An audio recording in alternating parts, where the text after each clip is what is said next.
Hello, everyone. Welcome to the Scene World podcast. My name is AJ Heller. I'm also known as Derision in the scene. Across the desk from me, about 6,000 miles away, is Jorg Drugi, Nafcom in Scene World. Hello, AJ. I'm doing good. Hello. So in a little bit, we're going to be having an interview with a preeminent German journalist, Lars Sobiraj. He specializes in copyright and trademark and social network security. He was also the editor for the Hugie Disc Mag. His roots are in the Amiga scene, where he was known as Gandhi until 2004. And we actually recorded this yesterday because of some scheduling issues and my dog's anal gland ruptures. So it ended up being more of a nice conversation than a strict interview, which I kind of like. And that'll be coming up in a little bit. But I figured that first we would kind of discuss just the state of the 64 scene and where things are going. Because we just recently had a discussion on our Scene World Facebook group concerning... Yeah, our secret internal one. Yes, that none of you people can join because you're not cool enough. But we were having a discussion about the state of the NTSC scene and where it's going. And now I just did a demo in... when was that? April? I guess April I did a demo, which was my first in, oh, good Lord, 12, 13 years or so. And it really came about from the fact that I just needed to use some graphics that I had never actually done anything with. So I don't think the scene is dead per se, but some people seem to differ about that, especially the NTSC scene, because that is, it has historically been a slow scene to begin with, and now there's not a whole lot being done at all. Well, you should know about the roots of Scene World. My idea of doing the Scene World magazine actually came from the fact that Driven magazine stopped. And I was like, oh my god, there's no NTSC disc mag left. And I was left with the impression that, well, NTSC scene is dead because all people from the PAL scene would tell me that. And this is why I started creating a wanted tag on our People of Liberty group homepage. I want to get in touch with the NTSC scene, and this is how I got in touch with Falz, Dustin Chambers. And he wrote me a simple email saying, "You found an NTSC scener. Here I am, because I just read you were looking for one." Then he gave me the email address of people like Derision, well, AJ. Yeah, that's me. Yeah. And Oliver Weyerbrook, who's 6, Robin Harper, Macbeth, and a few others. Oliver Weyerbrook's name is 6. He's not actually 6 years old. Yeah, exactly.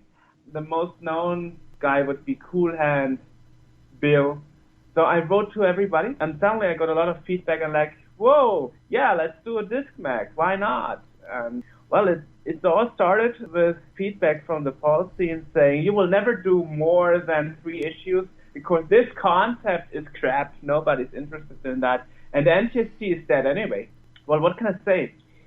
We are now working on issue 23. We are by far not dead. We never have been more active than now. And we always get some NTSC response and news.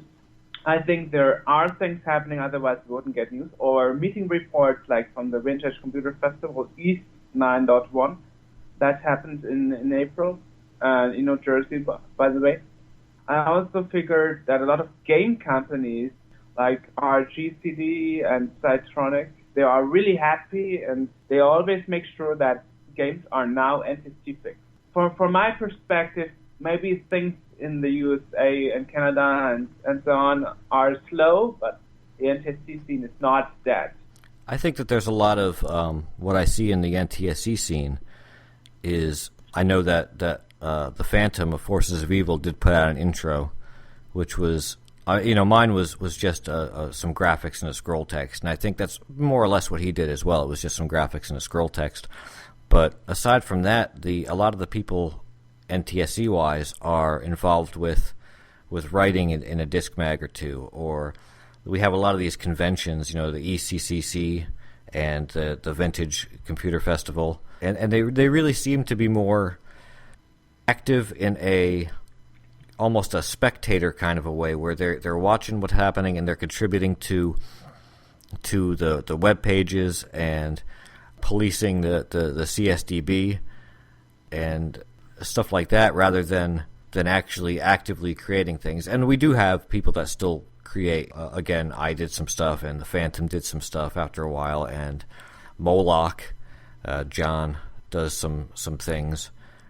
There are groups like Retro 64 in which Dustin Fuzz is in, and he does quite a bit as far as being active. He's one of the more active people.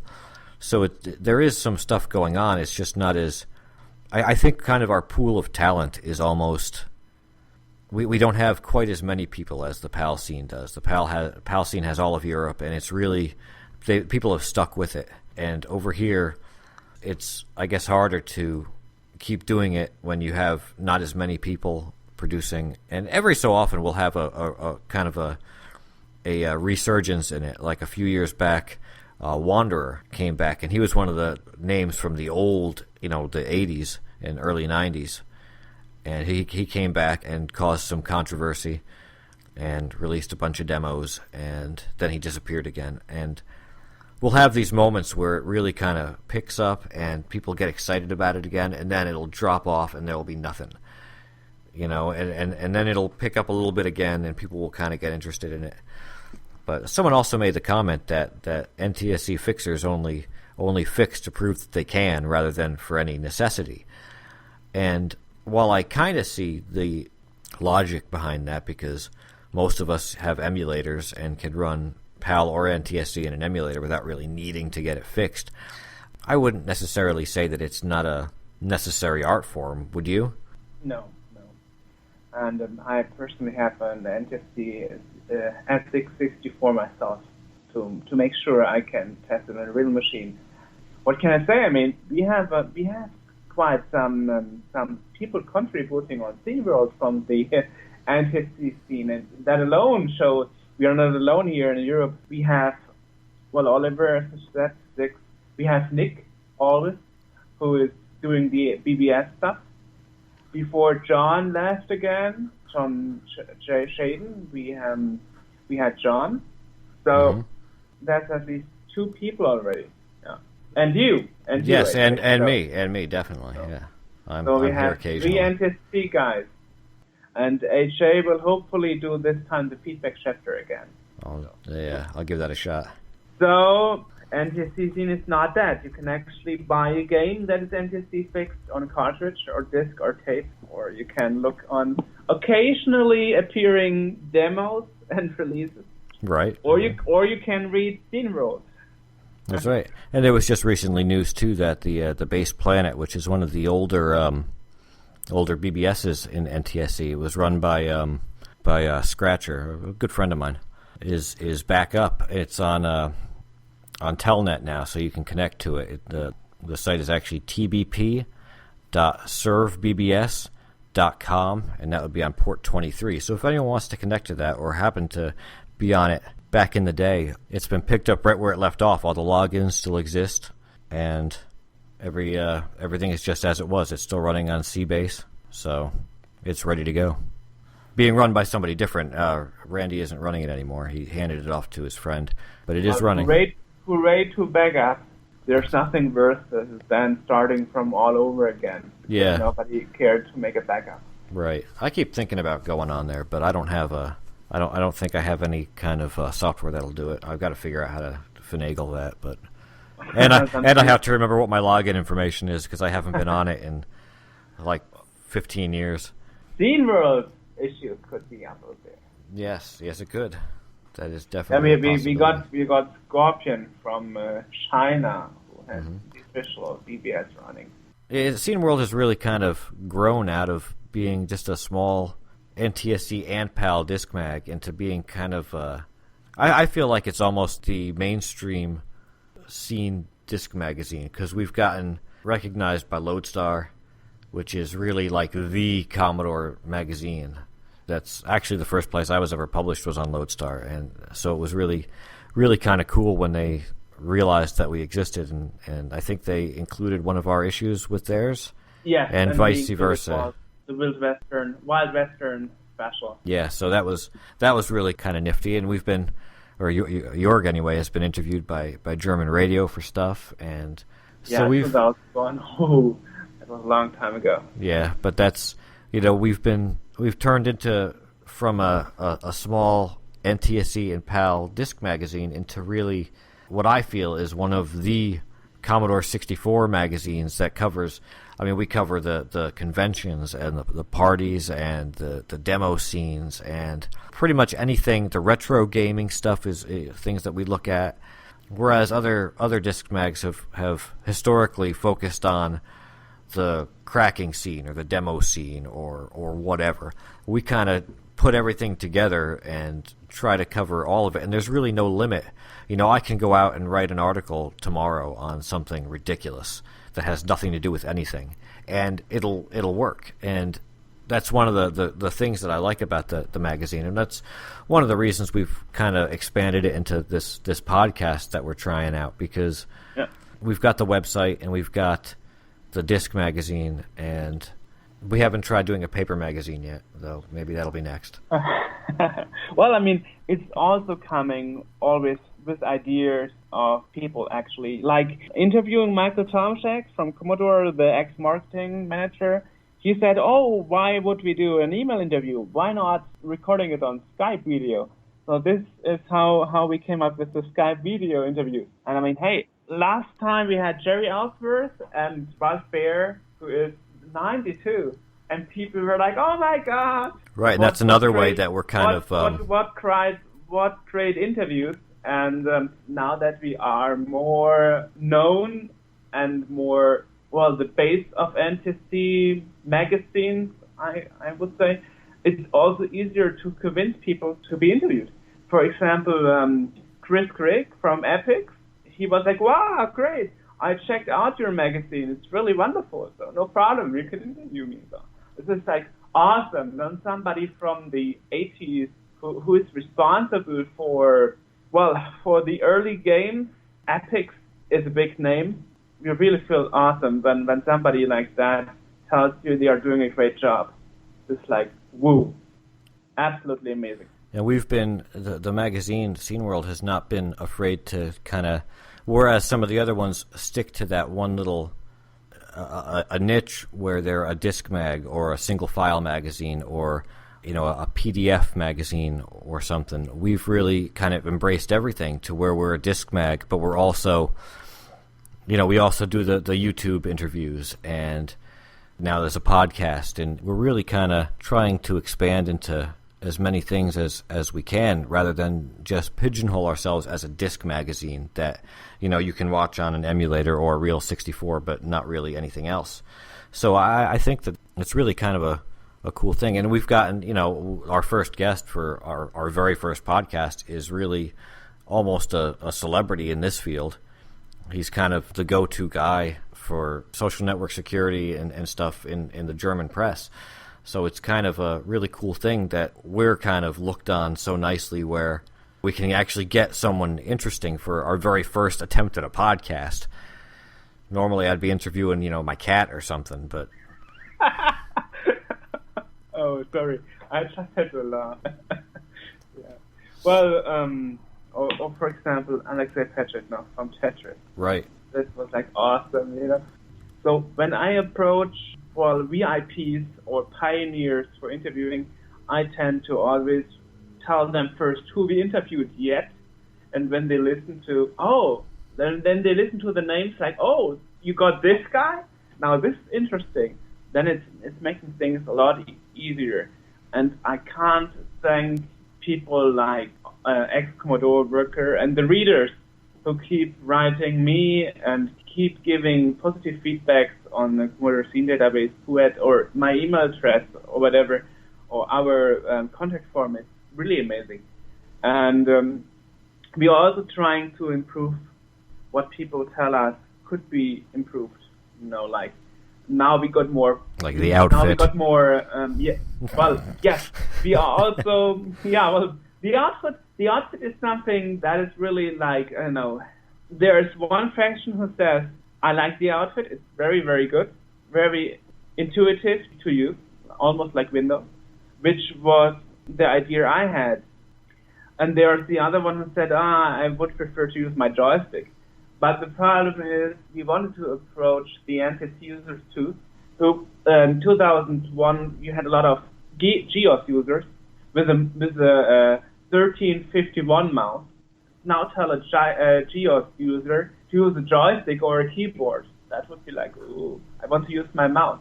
So it was always my goal to make it appealing to all kind of users, not only demo sceners. Yeah. Right. But I hope we got that at this point. Yeah. Well, we get actually the only feedback I've seen recently has been people liking the outfit, whereas in the beginning it was about split. Half of them said the outfit's great, and the other half said, well, "What the hell am I looking at?" I've always been one of the latters. It hasn't been my favorite outfit, but it works for what it is. It does the job. So that's all we can argue for. Well, what I can say about the outfit, it's probably the outfit that has the most support by coders. I mean, we got Cadaver to help us with the loader. We got 4 of our own people.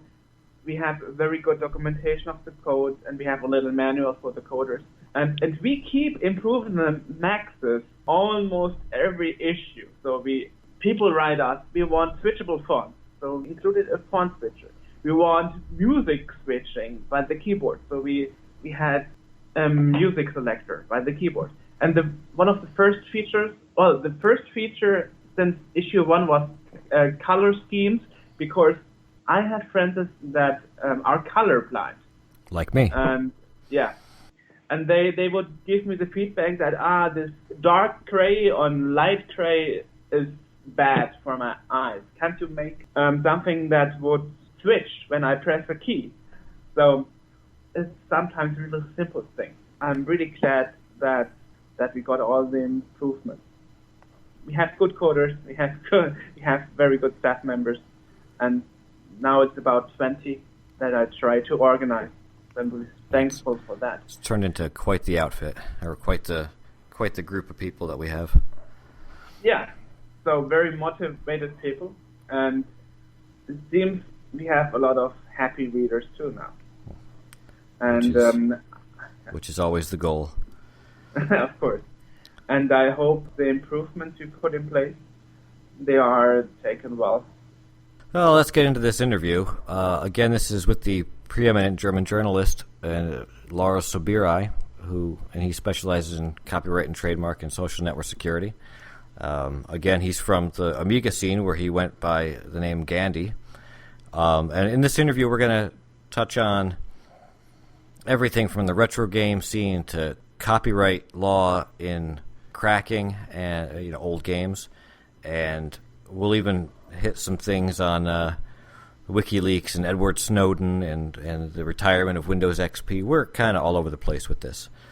So, without any further dawdling, here's the interview. Hello, Lars. Hey. Hello. And our topic today would be things like copyright, things like copyright in the retro computing scene. Since he is coming from the Amiga scene. Well, and we will also cover privacy in social networks like Facebook and Google and so on. And, actually, Lars is a journalist in this field. So he is an expert, and he runs several websites. And he has also been invited in German media as an expert on that field. So we are very pleased to have you here, Lars. Welcome. Thank you very much. It is a good honor for our first podcast to have an actual kind of celebrity in this field. Yes, I thought the same. Let's start with the first topic. For example, now that the new PlayStation is coming, it has been discussed about the copyright issues of old computer systems and old game consoles. So, for example, as we are running a C64 magazine, and it's very much common to release cracks and make copies and so on, or to download ROMs for old game consoles and so on. What's actually your take on this topic right now, nowadays? Is it safe, or should we be anyway concerned about our retro hobby and the copyright? What exactly do you mean? Speaking about PlayStation 4? Or? Yeah, I mean, you have like old computer systems, like the C64 and the PlayStation. Yes. And there you are, well, nowadays you are copying stuff. Yes. Or you are re-releasing things as golden cracks to improve the game, for example, that had bugs when it was released originally. What's your take on that? I think you're talking about the mostly in the C64 and in other scenes where a lot of groups are taking old games that maybe weren't exactly good when they were released, and they're improving them now and putting them out as releases now, and where copyright laws fall within that. Is that an issue as far as continuing to alter and re-release these old 20, 30-year-old games? Or is it something that's kind of almost public domain now? Well, I would say it surely depends if the companies do still exist. I guess most companies which have produced games in the 80s or 90s don't exist anymore, except Electronic Arts and a few others, but I think most people who produced these games don't bother anymore because the companies don't exist anymore. Well, public domain, hard to say. You must be the person who is owning the copyright to say that it's allowed to copy this material, and it's not our work, so we can't decide that. Right. Generally, though, someone does own the copyright to a lot of this stuff, so even if the company doesn't exist, if someone wanted to prosecute, they probably could, right? Because a lot of times these game companies that existed back in the 80s and 90s, they've been purchased or merged into other companies, so the Epics or US Gold or whatever company it was that put this stuff out, they might be owned by Electronic Arts or some other current. I know like Origin Systems is now owned by Electronic Arts, even though they don't put out any games. The copyrights that Origin had are EA's now. So theoretically, they could still, or rather, could still somebody try to enforce these copyrights? And would they have any legal ground to stand on as far as that is? I don't think it would make sense to do so because as these games are not sold anymore, why should they enforce the copyright?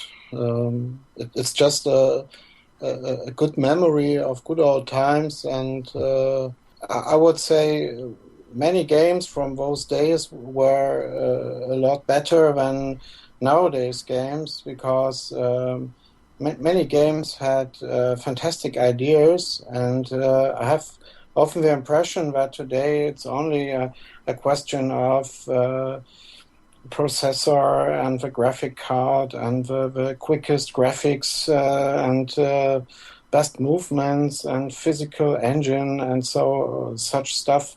But it may look interesting at first glance, but after all, it's nothing else than boring if you play it for a while. And that's all I can say. Yeah, I understand what you're saying. In fact, there's a lot of that with the retro gaming now. A lot of people are getting into emulators and going back and revisiting a lot of these games. Yes. And even some of the big companies, I know with Nintendo, with the new, I guess it's the Wii U they have out now, you can actually go on and download the old games, the old NES games from Yes. the 80s and Yes. 90s. There's really kind of almost a demand for that simpler, better design sort of thing than what they put out now. Yeah. But it's interesting that 2 years ago, I believe, and that when Atari struggled, they Yes. decided to write to bloggers who used their name Atari in an article and a blog post on their blog, and saying, if you don't remove the mentioning of Atari, then we will sue you. We will put you in front of court. And I remember that back 2 years ago or something, when that happened, there was a lot of bashing on Atari, how they could do something like that, because, as AJ said, for a company, it's even kind of a positive promotion, rather than a negative one. Yeah.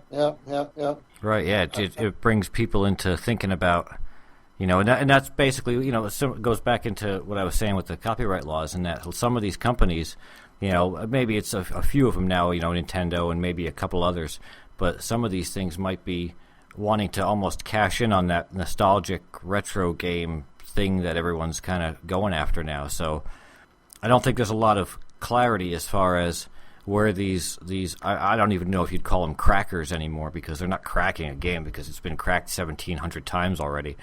But these, fixers and re-releasers, where they fall on this, and if what they're doing is legal, or if what they're doing can be prosecuted or fought in any way by these companies that might want to later on cash in on what they've already released. And obviously, if you're Nintendo and you're trying to sell an old game or trying to incorporate it into your new system, and some schlub over there just released a better version of the same game with all the bugs fixed that you didn't get to, you're going to be a little bit annoyed because people are going to go to the fixed version rather than to yours.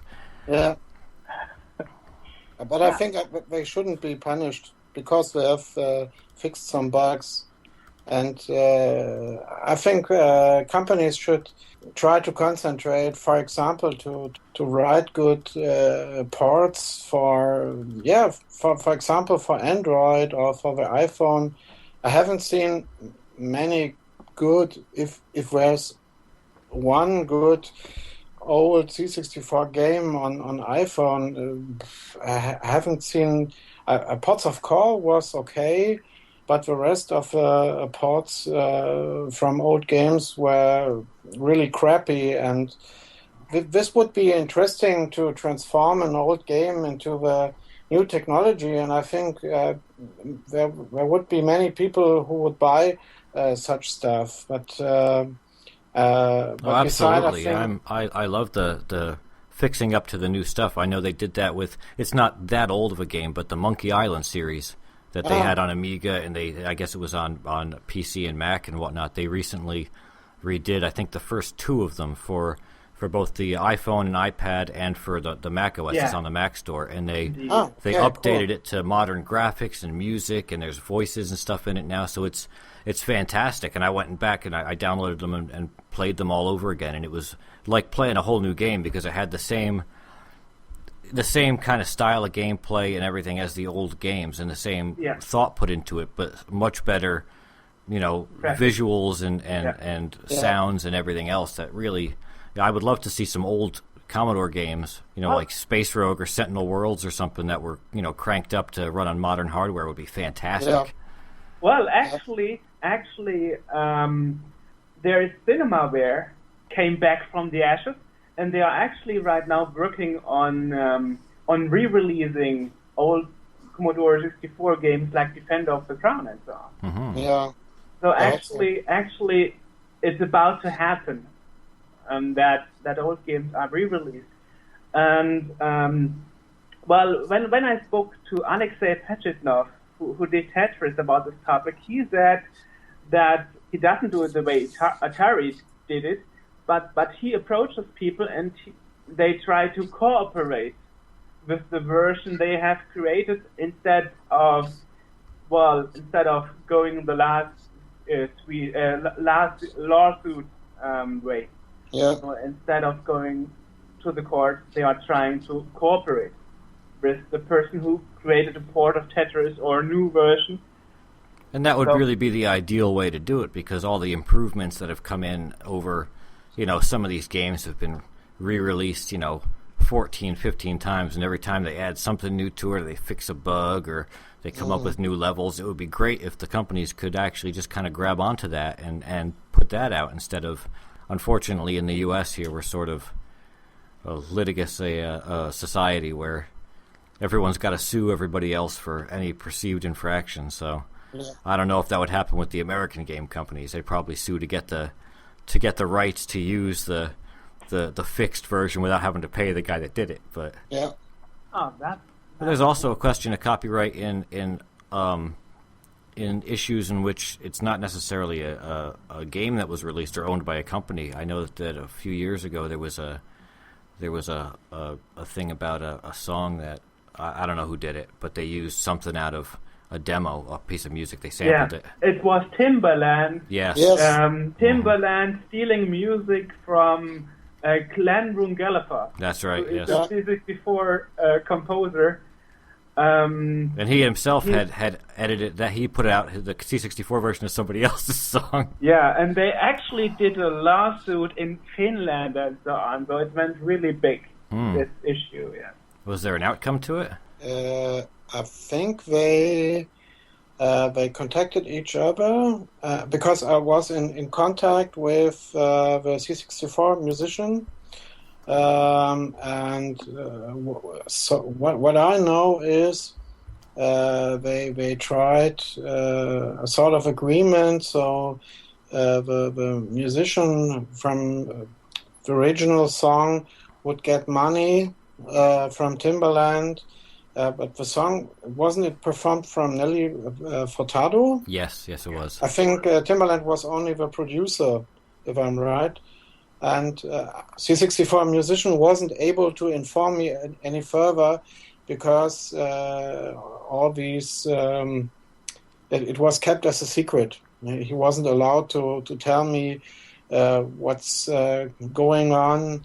But I guess he got a lot of money for his melody, and that was it. Well, that's a good thing, because I just it's demos have kind of been sort of under the radar of a lot of that stuff.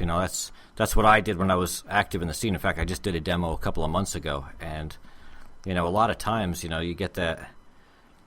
You worry about what happens more so in the old days when people might take something and games might actually pull music out of it and whatnot because it happens to be good, but there was really no kind of recourse for the demo people as far as what belongs to them and what can just be kind of ripped out and used somewhere else. Mm-hmm. But it's good that they're actually making some kind of legal headway as to where copyright falls on that issue. I think it would have been easy to make a lawsuit because it was exactly the same melody. Right, yeah. Exactly the same. There were on YouTube videos with the original and with a song from Timberland, and the timing and everything was exactly the same. So, and I heard rumors that Timberland is sometimes inspiring himself by the what's the name? High Voltage? Yeah, Sid Collection. Yeah, Sid Collection, exactly. And there are thousands of songs with good melodies he could use, and I guess he thought nobody would catch him for that. Probably figured that the songs were old enough, didn't count on C64 people being as crazy as they are and hearing that and being, I know that song. Yeah. Well, the problem was Glenn Rungelapper is an active composer nowadays. Mm-hmm. Oh. If he was using a piece from, I don't know, from Volley Burm, from Tetris, or any other game, from Summer Games, for example, yes, I guess nobody would have bothered. But to use a piece of a song that was released just a few years ago, that's kind of dangerous if that person is still active in the scene. Right. But you didn't know that. Timberland didn't know who's that composer. He has no idea of a C64 scene, I would say. Well, if you have installed the still plug in your SID player. You can read all the credits, but I guess he didn't do that. Yeah. He made some statement, and what did he say? It was something along the lines of that it wasn't stealing because it was sampling, and that he didn't have time. He was too busy to, he was too busy a guy to look up, who did it. Yeah. Cool. And he made 2 minutes of Googling. Yeah, pretty much, yeah. So we could summarize that it's actually not so dangerous in copywriting, but in stealing already used materials in new production or re-releasing old games and productions. That's kind of more dangerous nowadays. So it's less dangerous for the people that are cracking the games, and more for the people that are ripping the music, which I guess is good, because it helps this old stuff get out there more, and it protects the people that are still active and still doing things. Mm-hmm. Yeah. Well, of course, there is a downside of this last 4 years. We got a retro hype in Germany. Everything is great again. We have Retro Gamer magazines, and we had Power Play re-released and so on, all the magazines and stuff. The downside is that this stuff is really getting expensive on eBay now. Yes. Ah. Okay. Yes. Since people find out, oh, wow, what I have in the attic is actually valuable for something. Oh yeah, yeah. it's rare to it. Rare. I have been looking for a disk drive for my Commodore 128 for about a year, and every time I look on eBay, the prices go up to where it's like $300 for a 1541, and it's ludicrous. But I guess because it's so in demand and people are so into that, reliving their childhood and everything now, that it's or I see these things on the people post them all the time on a couple of Apple groups that I'm on, where it's an old Apple II and it's going for like $800. Oh. And people buy these things. Now, I wouldn't have spent $500 or $800 when it was new. Yeah. But yeah, it's that retro stuff is, and it's funny too, because being part of the C64 group, scene, you start out and it's kind of obscure. No one really knows anything about it. And I was a demo guy for years, and then I was working with the disc mags, and it's sort of kind of a little hobby venture, and no one really. You don't really tell people that you know what you do with it, and then suddenly it's retro, and now everybody that is also into that. Everyone's like, oh yeah, I got this emulator, I'm playing these games, and it's like, oh hey, yeah, I write for this old magazine that deals with that, and suddenly it's kind of mainstream, and you can suddenly tell your friends what you do on your weekends. Yeah, when I said I'm talking to Alexei Peshev now, people were like, oh my god, send me the link. This is amazing, 10 years ago, nobody cared. Nobody cared about that stuff. Yeah, or they didn't even know who he was. They're, you say his name, they're like, huh? You have to explain Tetris. Oh, okay. Yeah. So this is kind of a change. What do you think? Why this change is happening? I think it's probably because people that grew up with this are now. There was a point when that kind of the old Nintendos were getting old and the C64s were kind of fading out of style, and it was really a pain to really revisit that stuff.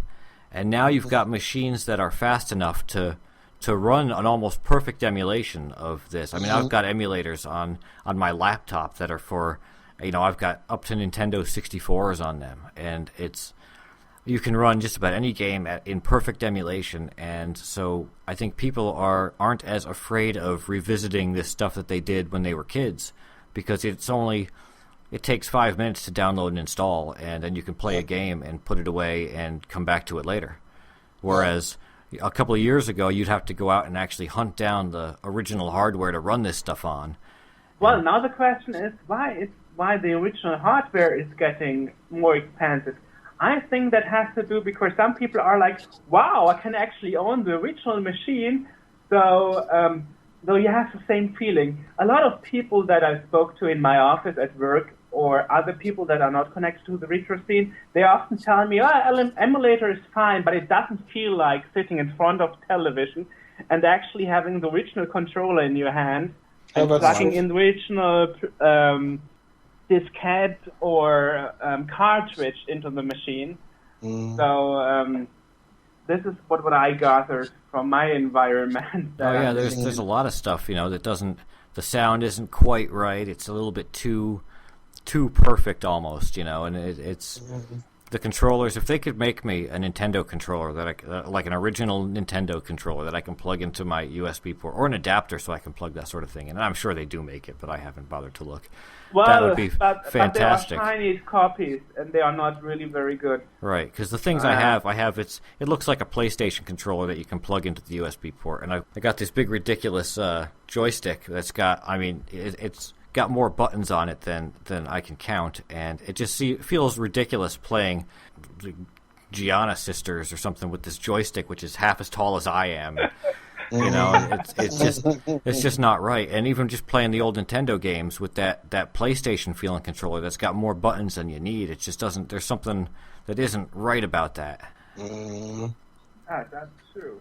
But for a hobbyist, I'm not that into recapturing that kind of old feeling. I just want to revisit some of the games I played, and for that, it's great. But if I really wanted to be, I suppose, hipster about it, where you gotta have the silly mustache and sit back and really kind of, I was playing these games before it was cool thing. You got to really kind of get the real original hardware and knock back with that.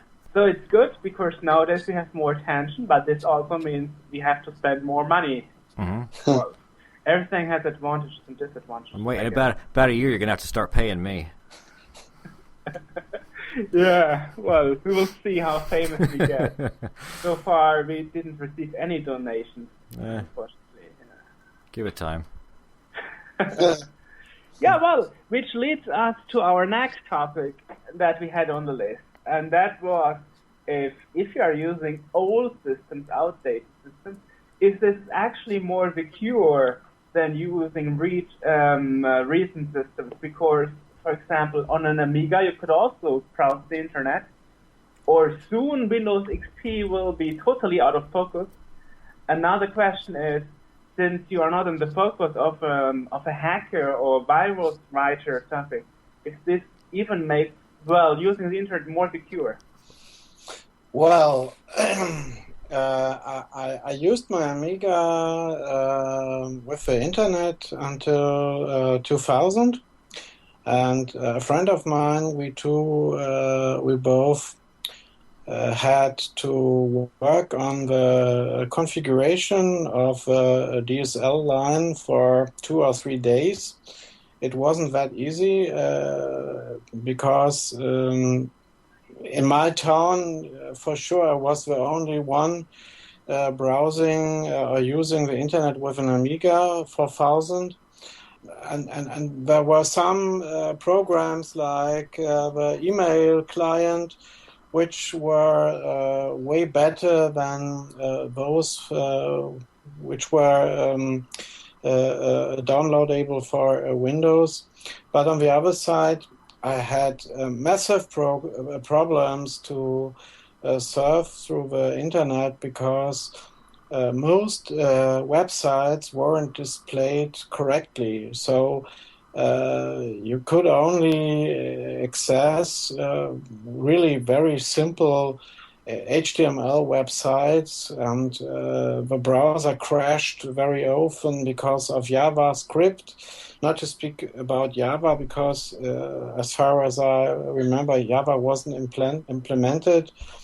And of course, you could chat with IRC clients, and you could write emails, and you could visit very, very simple websites, but the web was changing, and those few people who were developing the Amiga browsers were not able to make actual modern browsers which were able to display those websites. And so sooner or later in 2000, I had to buy my first Windows XP computer, and I wasn't very happy with that. But okay, well, Amiga was far better because of multitasking, and everything was small and very quick and very effective. But on the other side, suddenly I could visit every website and see all content and see all Flash animations and all JavaScript, and not to speak of Silverlight and all those other techniques. So I think if you are going to do really very basic things in the internet, yes, it's possible with retro computers, but beside it's not possible. And speaking of Windows XP, sadly they don't support it anymore since the 8th of April. And, you know, it was a very widespread operating system, so many black hats were developing malware for it, and you need to update this operating system each month or each week to protect yourself from new attacks. And I don't know, is it now a community project to update XP, or? I don't. I think they've just canceled all updating on it. I'm sure that there would be third-party support of antivirus and whatnot on there to try to plug whatever holes. But as far as Microsoft is concerned, nothing is. Well, they're done with it. Well, what they actually released 2 weeks ago is that somebody found out that Windows XP for the embedded devices is still supported until 2018. Oh. Embedded devices means cashier system in the supermarkets or the ATM at some bank, Right. Okay. or such stuff. So, because here in my street I had actually an ATM crashing, and suddenly I had Windows, XP Windows. Yeah, on I've it. seen that a few places too. Yeah. Yeah, and they are actually, and you can actually do a registry hack in Windows XP, and then it will be detected as an embedded Windows XP version. But Microsoft is not too happy about it, and said since the update for that Internet Explorer and .NET and all the other components are not tested for end-user Windows XP, it's not suggested to use this hack. But surprisingly, they didn't fix the the workaround, so you can still do it. And this is what some diehard users are doing nowadays. They are Googling for a solution, they are finding this, and then it's just a simple batch file you can double click, and then it will modify your registry. So it's really simple. Even my mom could do it. So this is how some people are trying to work around this. Yeah. And now it would interest me. What is your opinion about that, Lars? Do you think it's good to use that workaround, or do you think it's better to upgrade to a newer operating system? Well, I'm not an IT expert, so I can't say if you are really safe if you are using that workaround. But I loved XP because I had a lot more control than I have nowadays, because I was just vomiting when I tried out Windows Vista the first time.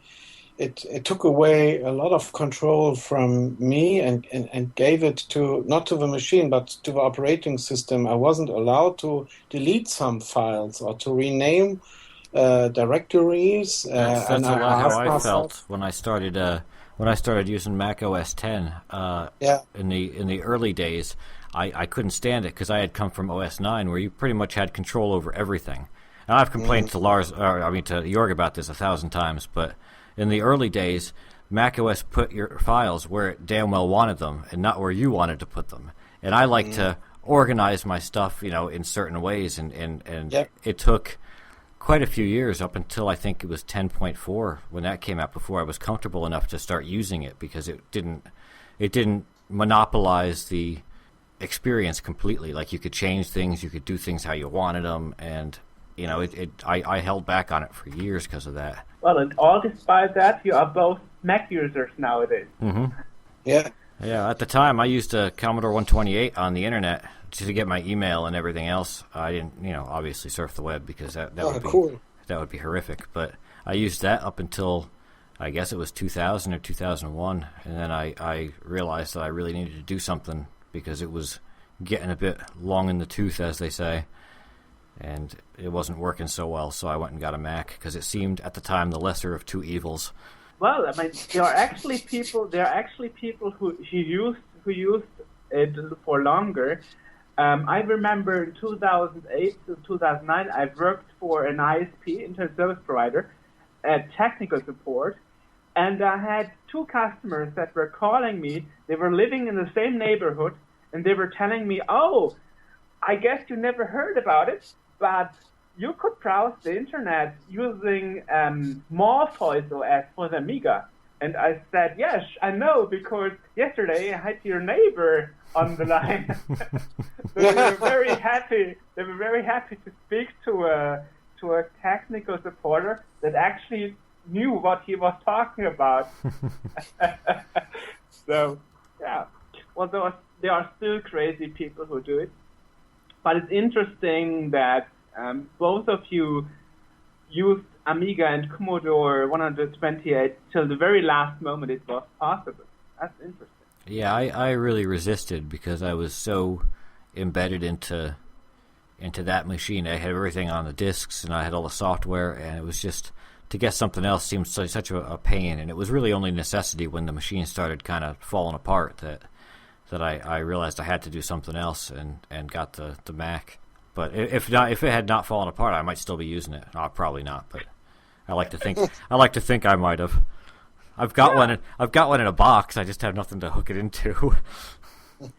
This is interesting, because I also spoke to Adam Dankus, who did Contiki, the network layer for 8-bit systems, and he said he liked to work on that because of the challenge of making network connectivity and internet possible for Game Boy, NES, C64. So that's the other thing with the C64. There were some internet solutions for it. I think there was a kind of rudimentary browser that was in Geos or whatever, the newer, I guess Wheels was the next version of it. There was a rudimentary browser in that, and there was I think there might have been one other. It might have been a text-only browser, but just the logistics of hooking the thing up to the internet to be able to do that, I'm not. My brain doesn't work that well as far as the hardware aspects and how to get it all to work. I can code a really chintzy raster interrupt, but I can't, as far as hooking up things and networking and all that, I have no idea what I'm doing. So it's nice just to be able to plug something in and go. And C64 at the time just didn't have that ability. When in the Q-Link days, it kind of sort of did. But I went to the Mac and sadly went to AOL because that was the easiest way to do it. I had no terminal program, so I just called them up and said, "Send me a floppy disk," and they did. Ooh. So we could say you may be more secure because there is no hacker or virus writer or something. Well, I'm certain I was more secure on that C64 because there's no viruses for that, and if there are, you have to make them yourself. So it was. So I'm certain I was secure on that, but later on computers, I guess certain ones like the Amiga, and even Apple to a certain extent. Apple never really had too many viruses because no one bothered to make them for it. All the action was on Windows, and so now it's. We've kind of abandoned XP. We've moved on to Vista and Windows 7 and what the abomination they call Windows 8, and we're working with that. So these older things like XP, would the hackers really kind of still focus on that or try to find vulnerabilities, or would they just move on to the newer stuff? Yeah, well, it's interesting because there are really two parties. Like one is the journalists that say you have to move on, and then there are those IT experts, and a lot of them say that's totally nonsense. You are still secure enough, and you can fix the holes manually. So well, even if you don't fix the holes, I mean, granted there are vulnerabilities, but the odds of being targeted probably aren't all that great for the average person. If you're doing a lot of different stuff and hooking up to a lot of things, then maybe you might there might be more of a vulnerability there. But if you're just Grandma Esther getting on the internet there to check her email and the bingo scores, then it's probably it's probably not the vulnerability is not going to make that much of a difference to you. Of course, you should have a router and a firewall to protect yourself. Well, yeah. Antivirus if you use a Windows machine, I guess. Nowadays, we are living in a world where there are actually viruses for Android smartphones. Yeah. So it's really getting tricky here. So we could say it's maybe safe here, but you cannot really use the internet anymore with those old machines. Yeah. Since you don't get the experience. Right, yeah, because the browsers are out of date. I've seen some, I'm not even sure what it was for. Maybe it might have been Amiga. They were demonstrating a browser, the newest iteration, and the website looked like, I can't even, it looked like someone made the website out of Legos. It just was not very nice, and that's, I guess one of the biggest issues with sticking around with those older browsers is that you're out of date and it just doesn't work right anymore. Well, at least you got it in color. Yeah, that's true. Now the thing when we talked about security was about spying. For example, the WikiLeaks thing and Edward Snowden. Yeah. I think, Lars, you wrote a lot about that. Yeah. I'm sure you have a broad opinion to share. Well, okay, then let's start with WikiLeaks and Julian Assange. I think a person who is a whistleblower, he's doing a very important thing. It's a very fundamental task to be a whistleblower. But at the same time, if you are driving an organization like WikiLeaks, you have a real great responsibility. And if we're speaking of Julian Assange, I often have thought that this person is driven by a pure ego stimulation. He wants to stay in front of the cameras and of the microphones, and he wants to be filmed, and he wants to handle him the other. And the question of a responsibility, it wasn't so important for him, and that's a reason why, for example, Daniel Domscheit-Berg, who has worked very closely with him, left him. And one example were the Afghan war diary documents. They have leaked. These were original documents from 2004 to 2010. And inside were many explosive facts from double agents, and everything was published without being edited. And I'm sure a lot of double agents have been killed in the weeks and months after this leak, because the Al-Qaeda were getting after them, or after their family probably. And that's what I mean with responsibility. And I think that's a reason why Edward Snowden isn't publishing any documents himself. he works closely together with Glenn Greenwald and other journalists. And if you watch interviews with him, he gave away the informations, but not everything he had. Right. Well, he said straight up that I just recently saw an interview with him, and he was talking about the fact that he feels like he's a patriot, and he's not trying to. He's trying to help the country rather than get anybody in trouble, and so he released what he did without any, like, the stuff he releases is not anything that can be necessarily used against us, but is stuff that the public should be aware of, because most of what he's talking about is what the government is doing to their own people. And it's real. He's a real kind of difficult topic in the U.S. because we don't know. The people here don't know what to make of him, because half of them think he's the best thing ever because he's blown the whistle on this, and the other half think that he's a traitor and should be in jail forever and all this. And it's really tough because the public has such a short memory, and you hear it first off, and then the government throws out some spin words and says, "Oh, we only collect metadata," and everyone goes, "Oh, well, it's just metadata. Who cares?" But that's because people don't realize what metadata is.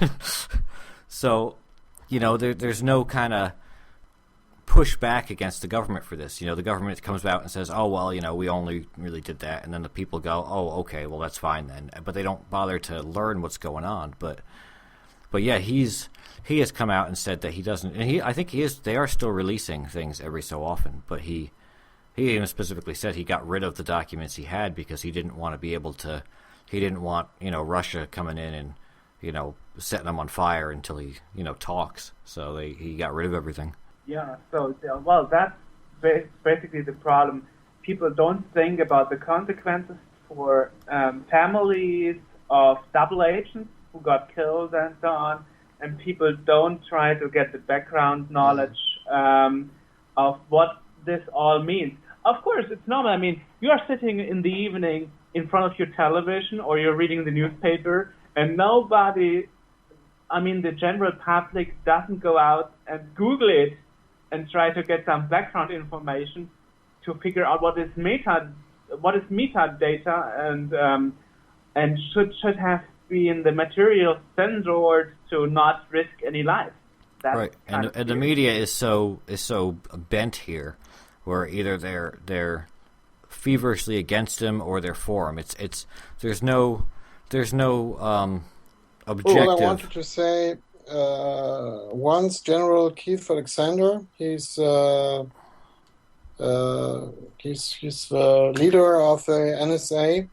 He said we must control, or the USA must control the ground, the sea, and the air, and nowadays the internet. And I'm sure the NSA and other intelligence services will do everything to reach this goal. They will try to crack each technical device, Android, smartphone, tablet PC, computer, or whatever, no matter where these technical things come from or what it costs. And I think what it makes so dangerous is the combination between companies like Google or Facebook, who are collecting many data from us at the one side, and at the other side you have the NSA, who is quite interested into these data, and that's a real dangerous combination. And if you're going around with your smartphone, you cannot avoid it that data were transferred outside of your device. Even if you have an old smartphone which isn't able to surf on the internet, but in case you switch it on, for a few meters at each time where are you going. And I think For me, Edward Snowden is a hero, and he gave up everything to inform us. He gave up his freedom for our freedom, and he had a well-paid job and a family and a girlfriend. And well, I think Russia was the only place to where he could be protected from the USA. He got some other offers, and as you both know, he also asked the government of Germany if he could live here, but they disagreed. And I would like to know what will happen if this 1 year is over, if he will be able to live in Russia, or what will happen then. And if you are following the news here in Germany, New York, you know that I don't know the English word, Generalstaatsanwalt, general prosecutor. He more or less said, well, we don't have to investigate against the NSA, and the only thing they are going to investigate was the wiretapping of the phone from Angela Merkel, and yes. That's kind of strange for me. Sorry, I don't have anything against the USA, but sometimes I ask myself, is it really our country, or what happened after the Second World War? Don't get me wrong, but normally in Berlin, politicians should cry and say that it's not... You can tolerate this surveillance of top politicians, and you hear nothing. Nobody's crying from the CDU or SPD. Nobody's saying that this is wrong. And I found that I found that a very odd thing too, because that's espionage at the highest level. If you're tapping the phones of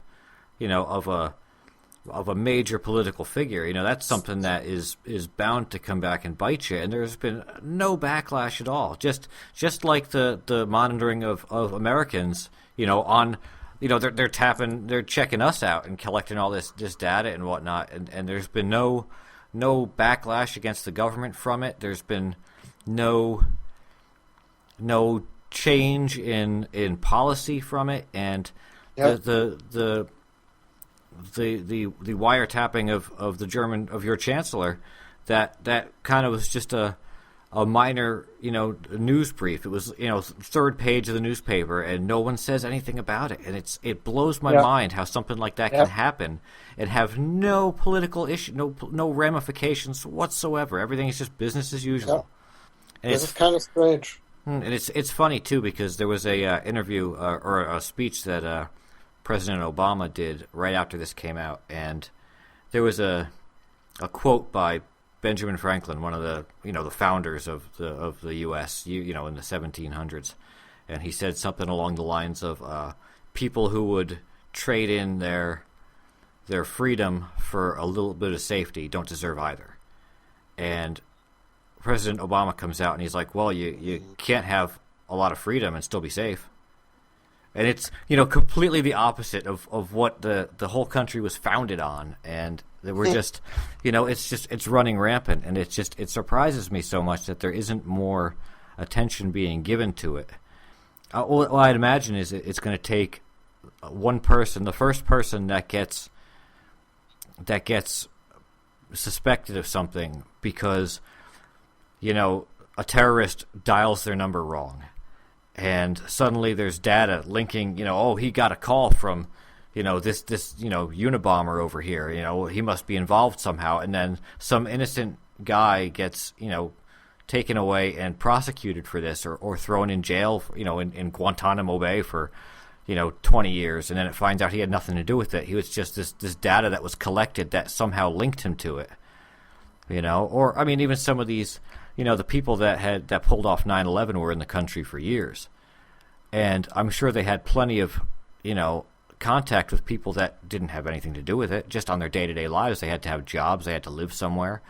And so now, I happen to know this guy, and he pulls off some horrible thing. Well, I've got records linking my phone. We may had phone calls. We barbecued in the backyard or something. Now suddenly they're looking at me because, all this metadata, like they like to call it, is linking me to someone that they have an interest in. And so suddenly, I'm a suspect, and I have a feeling that it's going to take until something like that happens for the public to really get kind of worked up about it, because right now they're looking and it's like, it won't happen to me, which is, famous last words, oh, it can't happen to me. I didn't do anything wrong. Why should they be interested in me? Exactly, yeah. Right, and that I don't see that as the point, Great, I didn't do anything wrong, but, I didn't do anything wrong when, this guy, dialed my number wrong, and I, talked to him for 3 minutes and whatnot, and now they're looking because he called me the day before he bombed a tower. He calls me up for 3 minutes. Well, this guy must be the mastermind. No, I just had a, especially since they're not collecting what you're talking about. They're just collecting the date of the call, the time, all that stuff, and who you called and whatnot. They don't know what you talked about unless they're watching him and they decide to listen in, which they can also apparently do. I think the main problem with surveillance is you can see it, you can hear it, you can't smell or feel it. It doesn't hurt you. And my suggestion is that that's the reason why most people don't care, because it takes place in the secret. And as you already said, most people think, oh, I'm not doing anything wrong, so why should I care? And the other thing I ask myself is, what can we do against it? I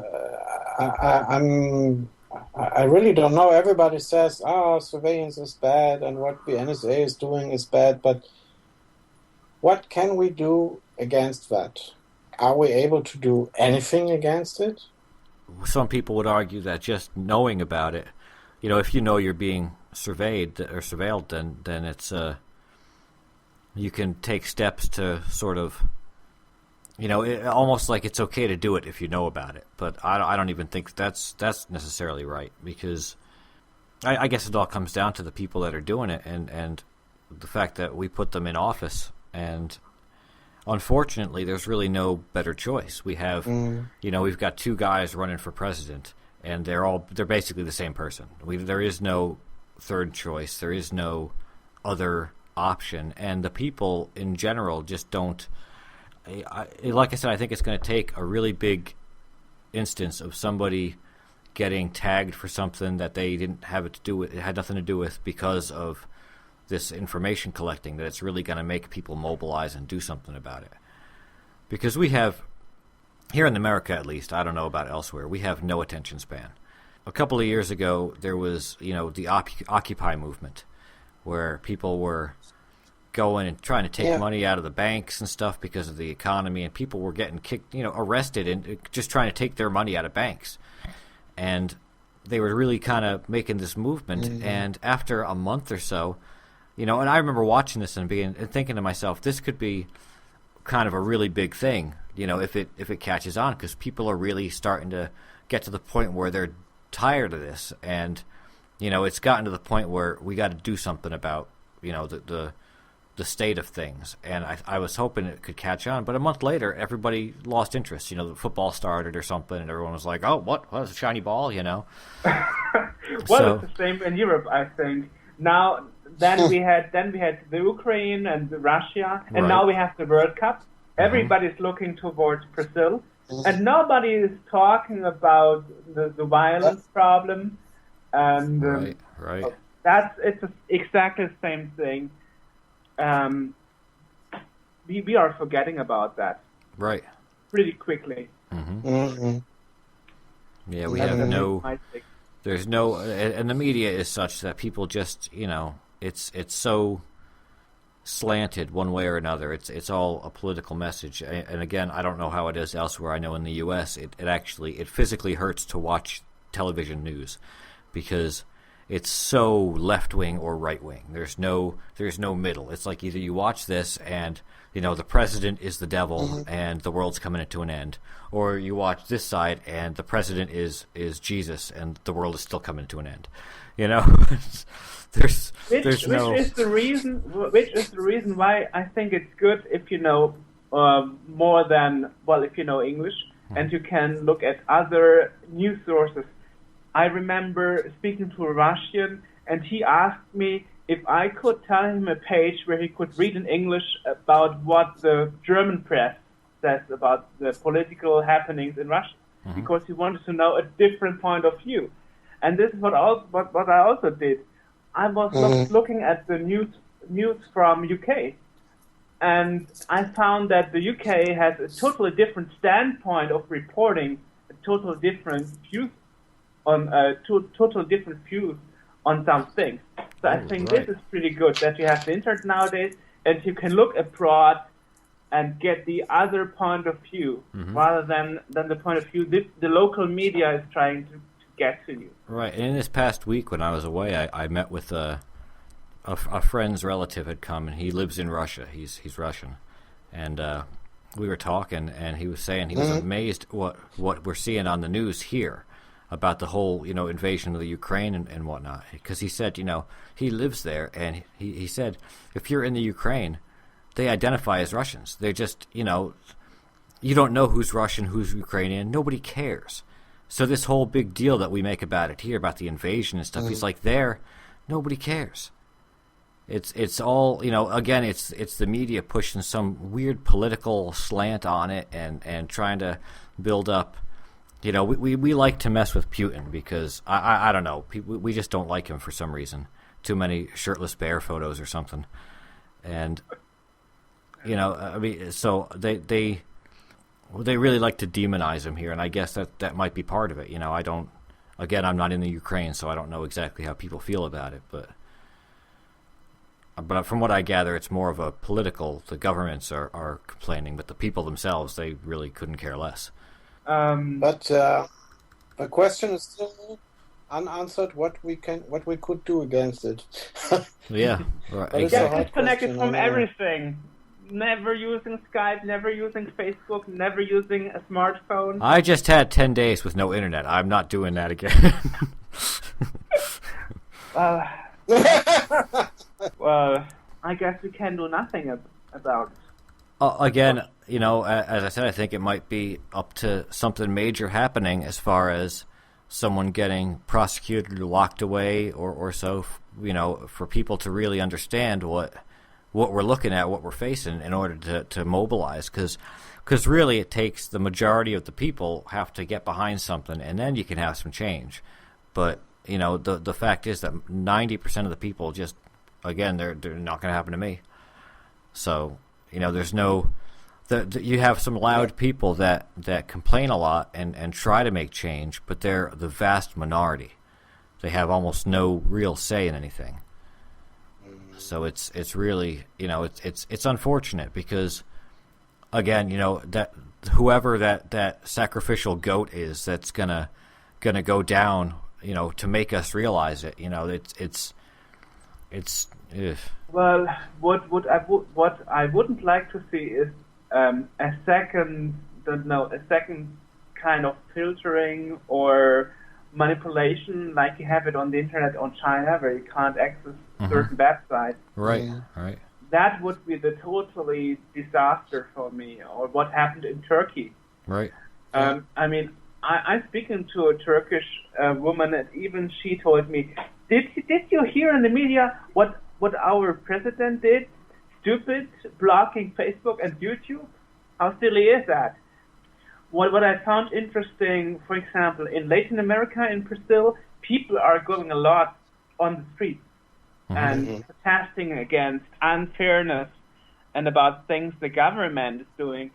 And I think Americans and Europeans, we don't have this kind of mentality to go on the streets Right, yeah, because So it's cold that on the much. street. It's cold out there, and who wants to do that? I don't. That's really the kind of one of the big problems that we have, and then people also they say that's a more buzzwords come out of the government, and they say oh we with all this surveillance we've prevented 15 terror attacks, and people here are still kind of shell shocked a little bit by the whole by 9/11, and they think you start throwing that terminology around, and it's almost like, well, if we stop doing this, then they're going to do that again, and everyone here is like, well, keep doing it then. I have seen statistics, and I've read about it, and they say that since 9/11, USA didn't get more secure. Oh, absolutely not. This whole and the thing. same is happening in UK, where they put out more and more cameras outdoors on every street. Right. And it's not getting more secure, not right. at all. Right, and the people that they have, that are doing a lot of the security, again, I was just away for a few days, and I took a flight out there, a long, 6-hour flight out to Washington State, and the people that are running security there, you have to go through all these checkpoints, and you get X-rayed, it's body scanned, and all this stuff. I mean, I'm walking up there, and there's a woman holding, in uniform, holding an iPad, and the iPad has an arrow on it, and it's telling her what to do. You walk up, and she's like, "Go that way." Like the iPad has to tell her how to do her job while she's doing it. Mm-hmm. And I went through the checkpoint. It's a metal detector and like the big X-ray scanner that shows your whole body. And I had forgotten to take. You got to take all metal things off. I forgot to take my iPod out of my pocket. They didn't say a word. There was no beep. No one said anything. I know they could see it because it's a big metal and glass thing in my pocket. But nobody mentioned or said anything. And I'm like, this could be, I could have anything in there. It stunned me because I had gone there kind of nervous because I don't fly all that often, at least not on big airlines. And, I was worried about bringing, my allergy medicine because they might think I'm smuggling crack or something, and so I went there with the bare minimum, getting ready to be searched and all, and I'm going through with iPods in my pocket, and they're not even paying attention to me. The level of security.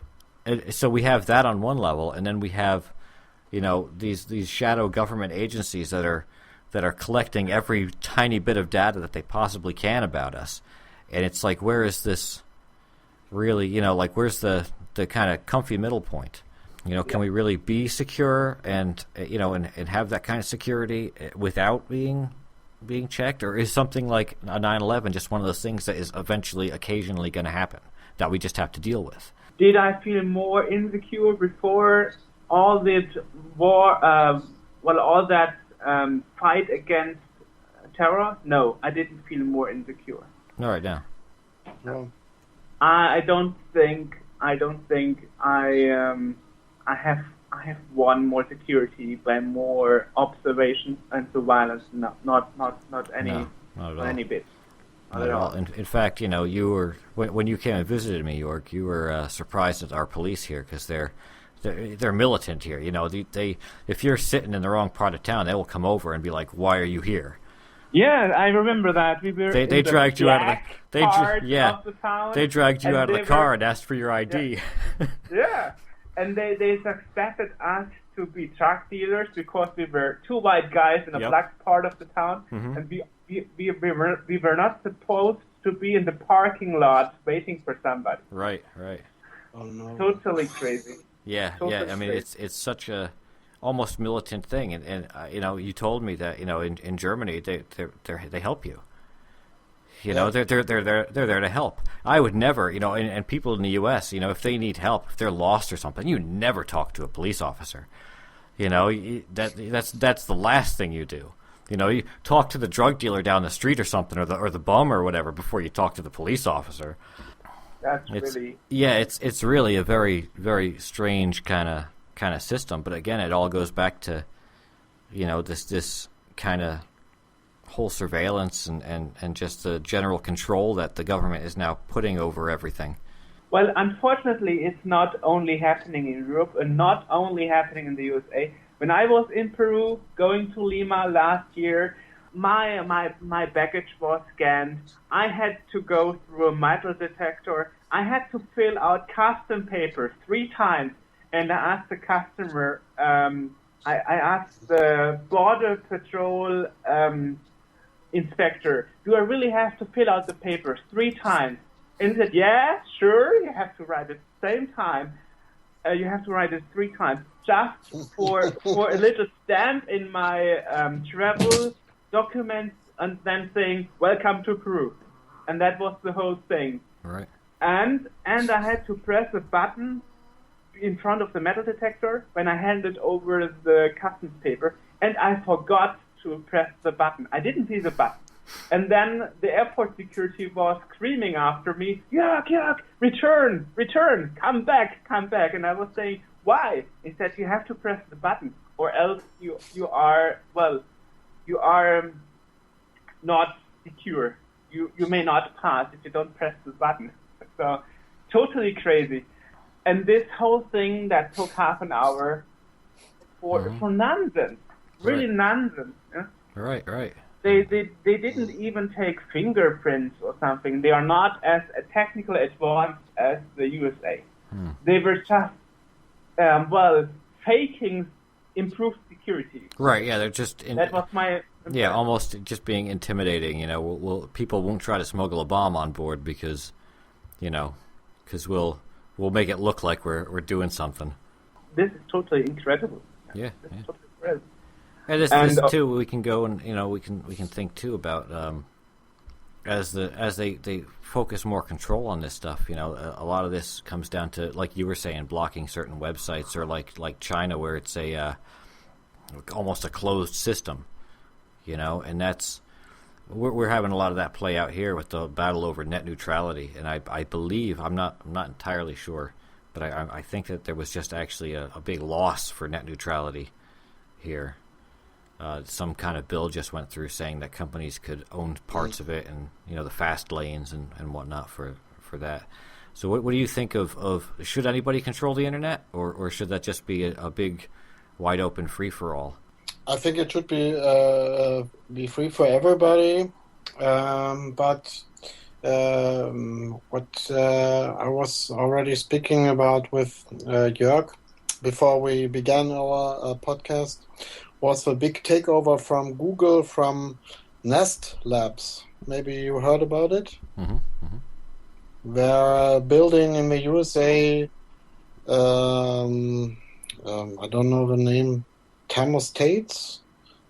Was heißt Thermostate auf English? Oh, thermostat. They paid $3.2 billion US for it, and only a few days afterwards, most other companies offering the same stuff weren't visible anymore in Google. And that's also a question of net neutrality. If Google is blocking companies who are competitors to themselves, and that's not the first time that such a company with a monopole, or I don't know how many percent we have here in Germany. 95 people are using Google, and it's here in Germany we had comparable problems with the German Telecom. That's an internet service provider, and they wanted to transform a flat rate into a paid model. So you had only I think 1 or 2 gigabytes of transfer each month, and afterwards they wanted to give everybody a very, very slow connection to the internet, and people were upset because of that. And that's also a question of net neutrality, because for their own services, like TV and entertainment systems.